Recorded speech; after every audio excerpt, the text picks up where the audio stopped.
Good morning dear students. भाई हमारा जो सिक्स चैप्टर स्टाफिंग है उसका आज हम टॉपिक एस्पेक्ट्स ऑफ स्टाफिंग करने जा रहे हैं। सो इनको एक बार हम आज डिस्कस करेंगे डिटेल में। सो स्टाफिंग के थ्री टाइप्स के एस्पेक्ट्स हैं भाई, रिक्रूटमेंट, सिलेक्शन एंड ट्रेनिंग। यानी कि एक प्रकार से कैटेगरी कह लीजिए या एस्पेक्ट से कह लीजिए, थ्री है main, recruitment, selection and training. तो रिक्रूटमेंट को हम डिस्कस करते हैं यहाँ पे। रिक्रूटमेंट क्या एक प्रकार का वो प्रोसेस है जो कि finding possible candidate for a job और ए फंक्शन, यानी एक प्रकार से कैंडिडेट को फाइंड करने का वो प्रोसेस है जो पॉसिबल कैंडिडेट को जो कि किसी जॉब या फंक्शन के लिए स्टेबल होता है। It has been defined as the process of searching for prospective employees and stimulating them to apply for the job in an organisation. एक प्रकार से ये प्रोसेस है क्या करने का, प्रोस्पेक्टिव एम्प्लॉयज को सर्च करने का और उसको भी जो स्टिमुलेटिंग जो जॉब है उसके लिए ऑर्गेनाइजेशन के अंदर उसको जॉब के ऊपर अप्लाई करवाने का है।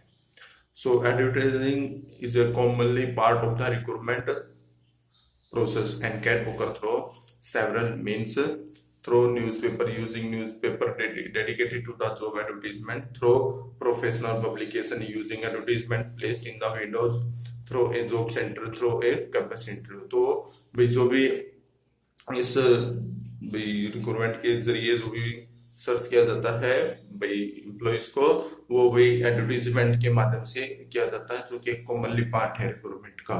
सो इसके भाई सेवरल मीन्स हो सकते हैं भाई, न्यूज़पेपर के माध्यम से भी कर सकते हैं जो कि न्यूज़पेपर के माध्यम से क्या है एडवर्टीजमेंट को डेडिकेटेड किया जाता है जॉब के लिए। प्रोफेशनल पब्लिकेशन के द्वारा, यूजिंग एडवर्टीजमेंट भाई उनकी प्लेस विंडो के द्वारा करके, थ्रू जॉब सेंटर के माध्यम से, या वही एक प्रकार से कैंपस इंटरव्यू लेकर के रिक्रूटमेंट की जा सकती है एम्प्लॉय की, कहाँ पे, ऑर्गेनाइजेशन में। सो सोर्सेज ऑफ रिक्रूटमेंट, भाई क्या सोर्सेज हो सकते हैं रिक्रूटमेंट के।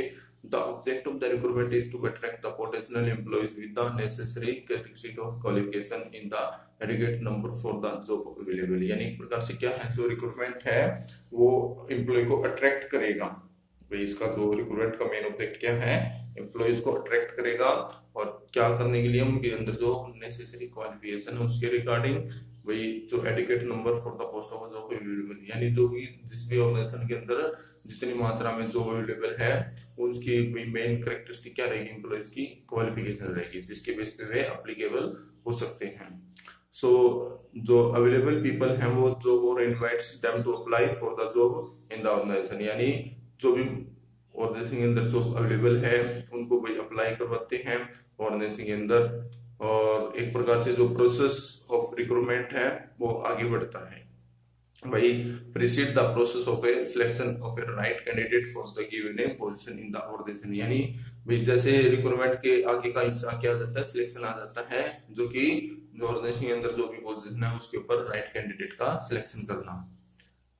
After that recruitment seek to attract stable application to apply for the available jobs, the various activities involved with the process of recruitment includes, भाई एक प्रकार से क्या है, जो रिक्रूटमेंट क्या देखता है भाई, एक प्रकार से अट्रैक्ट करता है एप्लीकेंट्स को क्या करने के लिए भाई, जॉब के लिए अप्लाई करवाने के लिए, जो अवेलेबल ऑर्गेनाइजेशन के अंदर जॉब है उसके लिए अप्लाई करवाने के लिए क्या करता है रिक्रूटमेंट, अट्रैक्ट करता है एप्लीकेंट्स या एम्प्लॉयज को।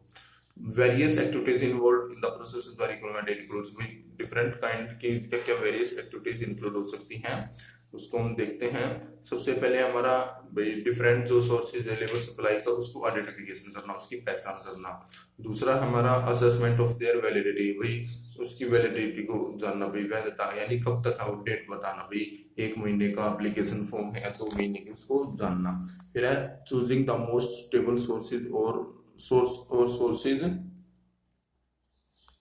वही जो मोस्ट स्टेबल सोर्सेज है उसको वही सिलेक्ट करना, चूज करना। Inviting application form the prospective candidate, वही जो भी प्रोस्पेक्टिव कैंडिडेट है उनके लिए एप्लीकेशन इनवाइट करना, किसके रिगार्डिंग, वैकेंसी के रिगार्डिंग, जो भी ऑर्गेनाइजेशन का वैकेंसी है। फिर है द रिक्वायर्ड पोजीशन में be fill up within organisation और फ्रॉम द आउटसाइड, जो पोजीशन है जो ऑर्गेनाइजेशन के अंदर जो भी वैकेंसी है उसको भाई या तो ऑर्गेनाइजेशन के अंदर ही फिलअप कर देना या आउटसाइड ऑर्गेनाइजेशन के बाहर से। तो भाई there are main two sources of the recruitment, दो मेन सोर्सेज होते हैं रिक्रूटमेंट के, एक तो इंटरनल और एक एक्सटर्नल। तो इंटरनल सोर्सेज कौन सा होता है? There are two important sources of internal recruitment, दो इंपॉर्टेंट सोर्सेज होते हैं इंटरनल रिक्रूटमेंट के भी, नेमली ट्रांसफर और promotion which are discuss below. भाई दो क्या है वे?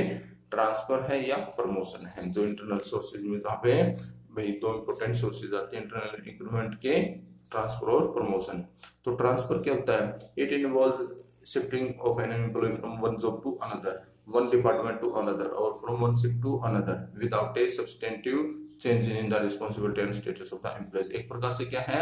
एम्प्लॉयज को ऑर्गेनाइजेशन के अंदर उसको शिफ्ट करना, भाई एक जॉब से दूसरी जॉब के, एक डिपार्टमेंट से दूसरे डिपार्टमेंट में, एक शिफ्ट से दूसरी शिफ्ट में, भाई बगैर किसी उसके रिस्पॉन्सिबिलिटी और स्टेटस एम्प्लॉयज के चेंज के बगैर ही। It may lead to change in duties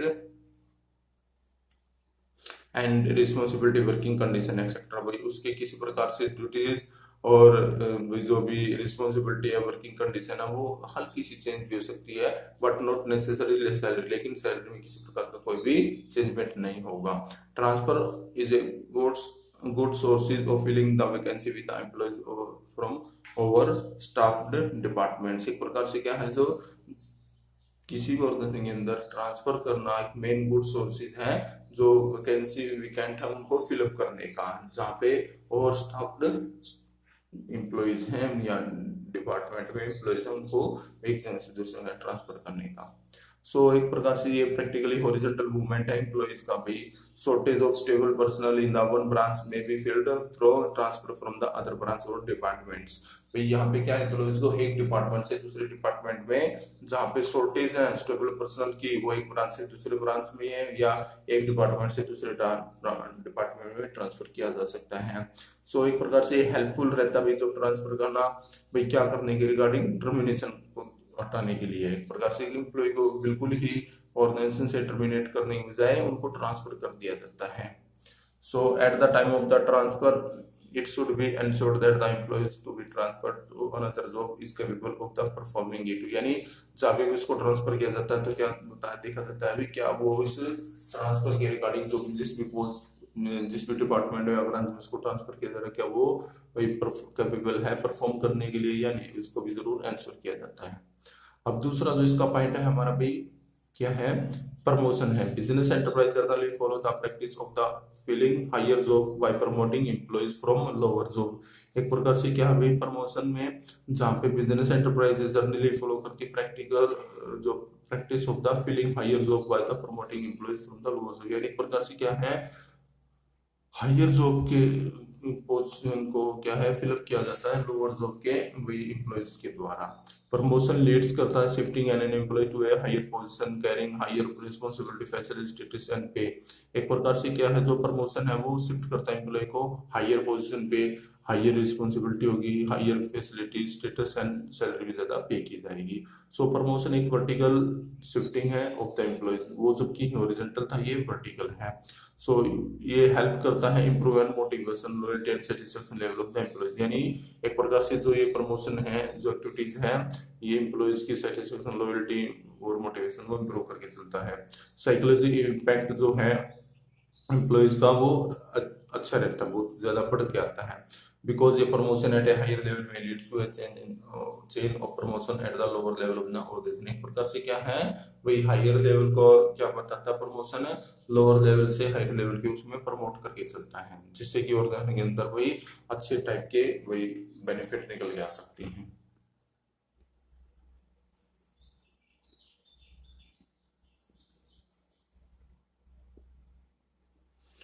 इसके बाद है भाई हमारी मेरिट्स ऑफ इंटरनल सोर्सेज। भाई इंटरनल सोर्सेज की क्या मेरिट्स हो सकते हैं? भाई हायर जो वैकेंसी होती है उसको फिलअप करना within the organisation through an internal transfer has been merit. उसके में भाई जो भी हायर जॉब की जो वैकेंसी है उसको फिलअप करना भाई ऑर्गेनाइजेशन के अंदर इंटरनल ट्रांसफर के माध्यम से। तो इसके क्या मेरिट हो सकते हैं भाई? सबसे पहला मेरिट्स तो क्या है, एम्प्लॉय मोटिवेटेड होते हैं, अपनी परफॉर्मेंस है उनको इम्प्रूव करते हैं। वही हायर लेवल का वही क्या होता है, वही बहुत सारे उसके प्रमोशन होते हैं, जैसे कि lower level of the organisation के माध्यम से। Motivates the employees to improve the performance through the learning and practice. Employees work with commitment and loyalty and remain satisfied with their jobs. यदि एम्प्लॉय का organisation के अंदर क्या किया जाता है भाई, उनका यदि ट्रांसफर किया जाता है, उनका प्रमोशन किया जाता है, तो एक प्रकार से क्या है भाई, ऑर्गेनाइजेशन के प्रति लॉयल्टी, सेटिस्फाई और प्रकार से क्या है, मोटिवेटेड होकर अच्छी तरह से कार्य करते हैं, जिसका डायरेक्टली बेनिफिट ऑर्गेनाइजेशन को सबसे अधिक होता है। सो internal recruitment also simplifies the process of the selection and placement. The candidates that are already working in the enterprises can be evaluated more accurately and economically. एक प्रकार से क्या है, इंटरनल सोर्सेज का सबसे सिंपल तरीका है क्या करने के regarding process of selection and placement करने के रिगार्डिंग, यानी एम्प्लॉय को ऑर्गेनाइजेशन के अंदर सिलेक्ट करना और प्लेसमेंट करने का ये सबसे सिंपल तरीका है। क्यों? क्योंकि जो ऑलरेडी वर्किंग है एंटरप्राइजेस के अंदर, उनको आसानी से इवेल्युएटेड किया जा सकता है, मूल्यांकित किया जा सकता है, जो कि एक्यूरेटली और इकोनॉमिकली है, जो कि ठीक भी होगा और वही कम खर्चा भी होगा इसमें। This is a more reliable way of requirement since the candidate are already known to the organisation. एक प्रकार से ये भाई क्या ज्यादा बहुत ही रिलायबल वे है, तरीका है क्या करने के रिगार्डिंग, कैंडिडेट्स को रिक्रूटमेंट करने के रिगार्डिंग, क्योंकि ऑर्गेनाइजेशन वही पहले से उसको जानती है।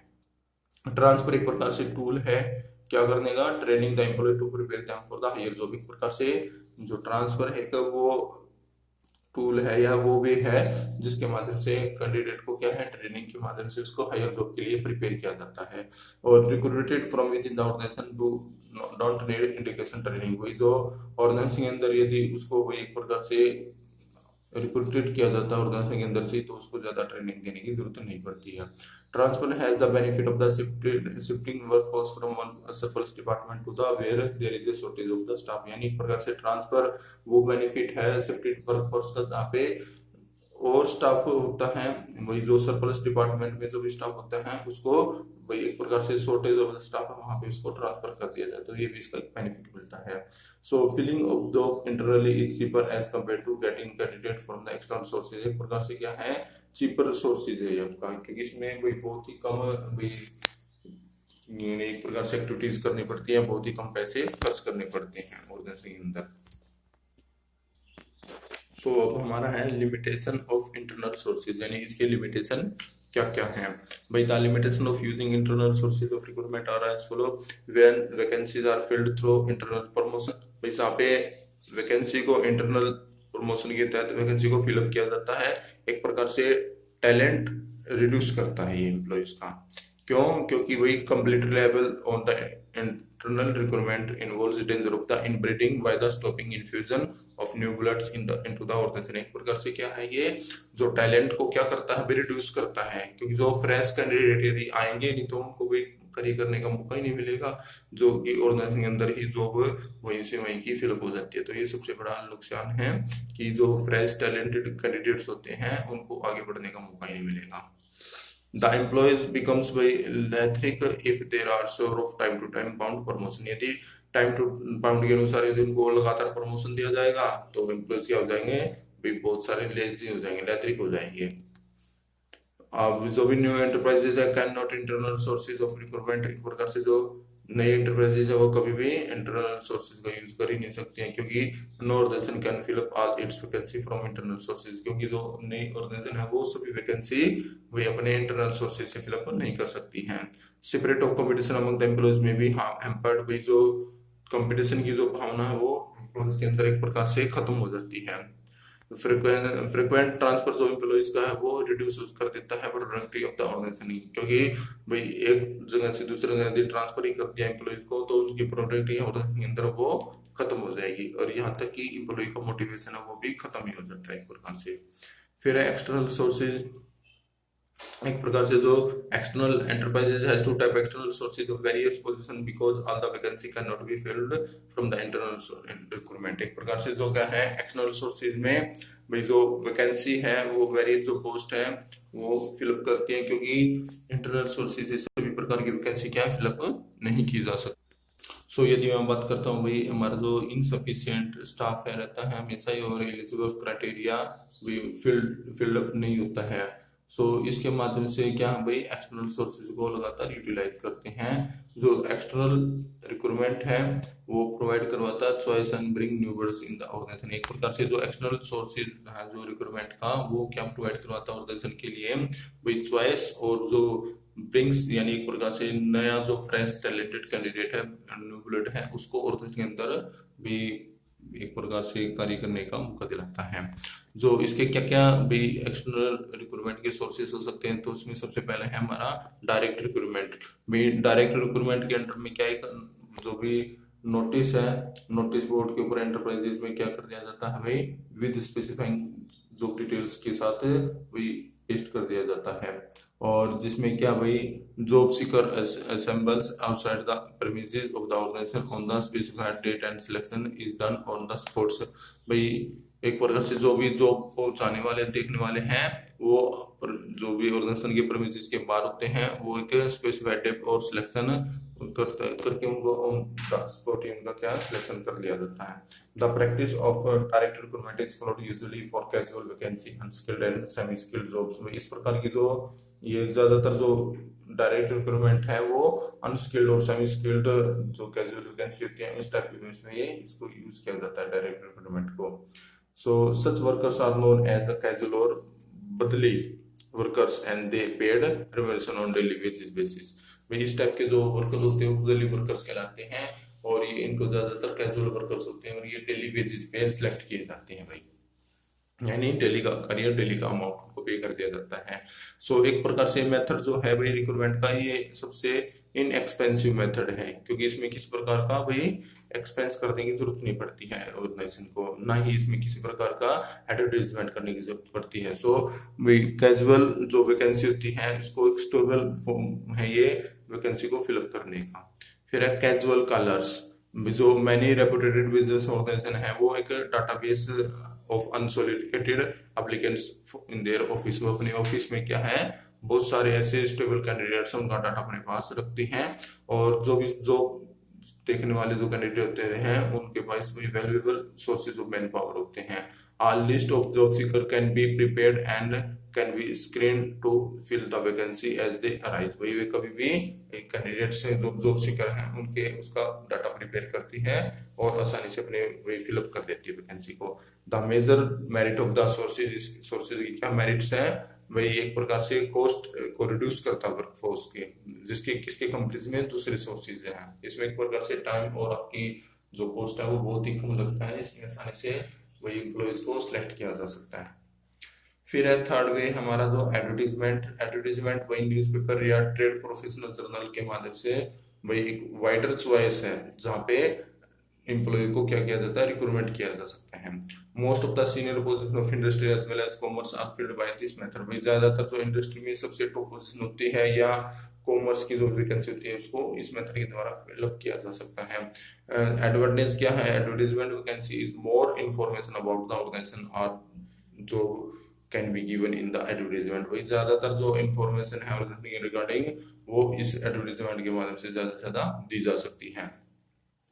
So advertisement gives the management a wider range of the candidate from which they choose। यानी एक प्रकार से एडवर्टाइजमेंट क्या मैनेजमेंट के लिए एक वाइडर रेंज देता है कि वो अपनी इच्छा अनुसार कैंडिडेट को सिलेक्ट कर सके। इसमें क्या है, ऑर्गेनाइजेशन के पास चॉइस बन जाती है कि वो कैंडिडेट का क्वालिफिकेशन और उसके एक्सपीरियंस और उसके एटीट्यूड के बेस पे उसका सिलेक्शन कर सके।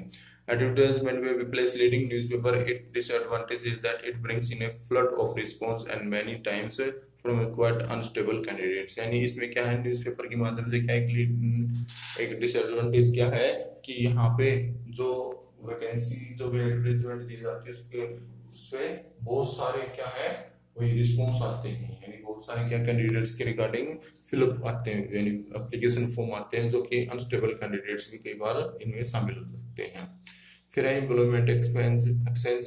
भाई जो एम्प्लॉयमेंट एक्सचेंज है वो ज्यादातर गवर्नमेंट द्वारा रन किए होते हैं और गुड सोर्सेज होते हैं रिक्रूटमेंट के, जो कि अनस्किल्ड और स्किल्ड ऑपरेटिव जॉब्स को अवेलेबल करवाते हैं। वही in some case compulsory notification of vacancy to employment exchange is required by the law. यानी लॉ के द्वारा एम्प्लॉयमेंट एक्सचेंज में कंपलसरी हो जाता है कि भाई एक प्रकार से क्या है, ठीक तरह से वैकेंसी के लिए भाई स्किल्ड और अनस्किल्ड के लिए जॉब अवेलेबल करवाएं।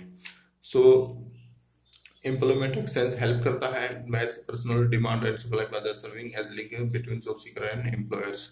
एक प्रकार से क्या है ये, वही जो एम्प्लॉयमेंट एक्सचेंज है हेल्प करता है किसके रिगार्डिंग, जो जॉब को देखने वाले और जो जॉब को लगाने वाले उनके बीच में कड़ी का काम करता है ये। Unfortunately the records of the employment exchange are often not to up to date and many of the candidate referred by them may be not be found stable। ज्यादातर कई बार देखने में आया है कि जो एम्प्लॉयमेंट एक्सचेंज वो जॉब के रिगार्डिंग क्या है अपनी उसको वही नोटिफिकेशन को क्या है अपडेट नहीं करते हैं, जिससे कि कई बार कैंडिडेट वही स्टेबल जॉब के लिए फाउंड यानी अवेलेबल नहीं हो पाते हैं। फिर है placement agency and management consultant. भी बहुत सारी जो टेक्निकल और प्रोफेशनल एरिया है जो कि प्राइवेट एजेंसी या प्रोफेशनल बॉडीज हैं वो एक सब्सटेंटिव वर्क करती हैं। जैसे कि प्लेसमेंट एजेंसी है वो एक नेशनल वाइड सर्विस प्रोवाइड करवाती है, भाई जो भी पर्सनल डिमांड एंड सप्लाई उसको एक प्रकार से एम्प्लॉय को जो कि एम्प्लॉयर हैं जो किसी ऑर्गेनाइजेशन में जॉब के लिए अवेलेबल करवाते हैं। This agency compile biodata of a large number of candidates and recommended stable name to their clients. वे अपने क्लाइंट्स के रिगार्डिंग जो लार्ज नंबर ऑफ कैंडिडेट उनका स्टेबल डाटा अपने पास रखते हैं और उनको भी ऑर्गेनाइजेशन के अंदर क्या है रिप्रेजेंट करवा देते हैं।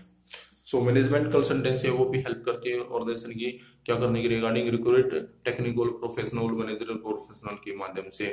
सो they specialise in the middle level and top level executive placement they maintain data bank of the person with the different qualification and skill and even advertise the jobs on the behalf of their client to recruit the right types of the personal। एक प्रकार से भाई ये जो भी management consultancy है वो भाई जो पर्सन का डाटा रिगार्डिंग है वो अच्छी तरह से रखती है, उनका क्वालिफिकेशन और स्किल और यहाँ तक कि उनका भी जो एडवर्टाइज बिहाफ है वो क्लाइंट के बिहाफ पे क्या है अच्छा राइट टाइप के पर्सन को कैंडिडेट को सिलेक्ट करके रखती है। फिर है नेक्स्ट कैंपस रिक्रूटमेंट। वही कॉलेज और institute of management and technology है वो भी एक प्रकार से क्या है पॉपुलर सोर्सेज है रिक्रूटमेंट का, क्योंकि टेक्निकल और प्रोफेशनल और मैनेजरल जॉब्स हैं वो इन इंस्टीट्यूट के माध्यम से कैंडिडेट को सिलेक्ट किया जा सकता है, रिक्रूटमेंट किया जा सकता है। भाई जो बहुत सारी जो बड़ी ऑर्गेनाइजेशन है वो मेंटेन करती रखती है close liaison with the universities. वही जितनी भी बहुत बड़ी ऑर्गेनाइजेशन है वो सारी की सारी यूनिवर्सिटी के साथ क्या है मेंटेन करके रखती है, लाइसेंस बना के रखती है वोकेशनल स्कूल और management institute to recruit qualified personal for the various jobs requirement. वही प्रकार से इसी तरह से जॉब के रिक्वायरमेंट के लिए सभी वो क्या है आपस में उनसे वही लाइसेंस बना के रखती हैं। सो ये भी एक प्रकार से बहुत ही अच्छा वही वो है तरीका है सोर्सेज है कैंडिडेट को रिक्रूट करने का आउटसाइड एक्सटर्नल सोर्सेज के माध्यम से। फिर है भाई हमारा recommendation of the employees applicants introduced by the present employee or their friends and relative may good sources of requirement। एक प्रकार से क्या है रिकमेंडेशन ऑफ द एम्प्लॉयज, यानी एक जो प्रेजेंट एम्प्लॉयज है जो इंदर अभी काम करने लग रहा है वो भी अपने रिलेटिव या फ्रेंड को भी रिक्रूटमेंट के लिए क्या कर सकता है रिकमेंडेड कर सकता है, क्योंकि कंपनी को उसके एम्प्लॉय के ऊपर भरोसा हो सकता है। भाई यदि उसके बैकग्राउंड से सफिशिएंटली अच्छी तरह से जानती है तो आसानी से क्या भाई उसके रेफरेंस के रिगार्डिंग क्या एम्प्लॉय को कंपनी के अंदर भी जॉब दे सकती है। फिर है लेबर कॉन्ट्रैक्टर्स। भी जो लेबर कॉन्ट्रैक्टर होते हैं वो भी क्लोज कॉन्ट्रैक्ट रखते हैं with labours and the can provide required number of the unskilled worker at the short notice. यानी क्या है जो लेबर कॉन्ट्रैक्टर होते हैं उसके कॉन्ट्रैक्ट में क्या है लेबर बहुत सारे होते हैं और वे क्या भाई एम्प्लॉय को जो अनस्किल्ड एम्प्लॉय होते हैं उनको वही शॉर्ट नोटिस जारी करके भाई किसी भी टाइप की कंपनी के लिए जो एम्प्लॉय है वो प्रोवाइड करवा सकते हैं। एडवांटेज क्या है इस सिस्टम की, भाई if the main contractor himself decide to leave the organisation all the workers employed through him will follow suit. यानी एक सबसे बड़ी डिसएडवांटेज क्या है यदि मेन कॉन्ट्रैक्टर जो है यदि किसी ऑर्गेनाइजेशन को से छोड़ देता है तो सभी जो क्या है भाई आपके सभी जो हमारे लेबर हैं वो भी उसके साथ साथ बाहर निकल जाते हैं।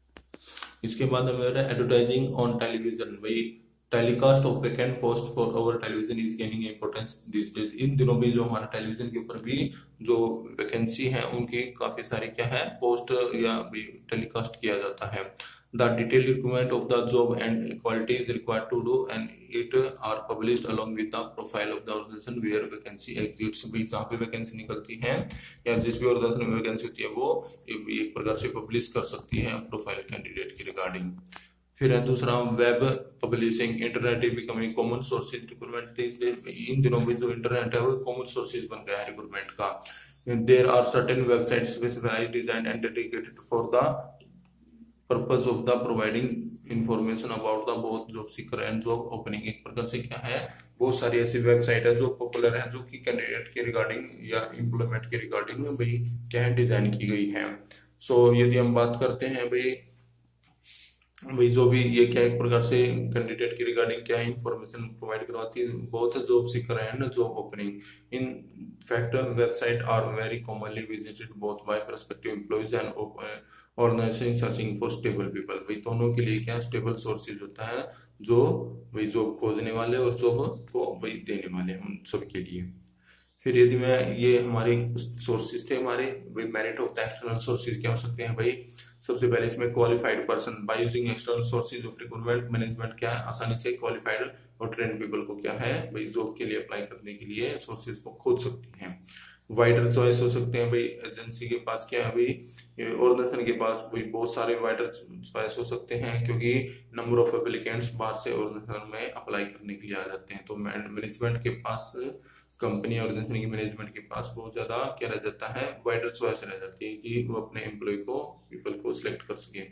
फिर है फ्रेश टैलेंट। भाई जो भी एम्प्लॉयज हैं वो इनसफिशिएंट हैं एक प्रकार से the present employ may be insufficient और they may not fill specification of the jobs to be filled. External recruitment provides wider choice and brings new bullets in the organisation. यदि हमारा अभी जो प्रेजेंट का एम्प्लॉय यदि वो अच्छी तरह से कार्य नहीं कर रहा है यदि जॉब्स को स्पेसिफिकेशन को अच्छी तरह से फिलअप नहीं कर पा रहा है तो ऑर्गेनाइजेशन के पास एक्सटर्नल रिक्रूटमेंट के माध्यम से वाइडर चॉइस है कि वो न्यू फ्रेश ब्लड को लेके आए ऑर्गेनाइजेशन के अंदर और उनको कोई अच्छी प्रकार से काम करवाए। हालांकि ये क्या भाई एक्सपेंसिव और टाइम कंज्यूमिंग मेथड भी है।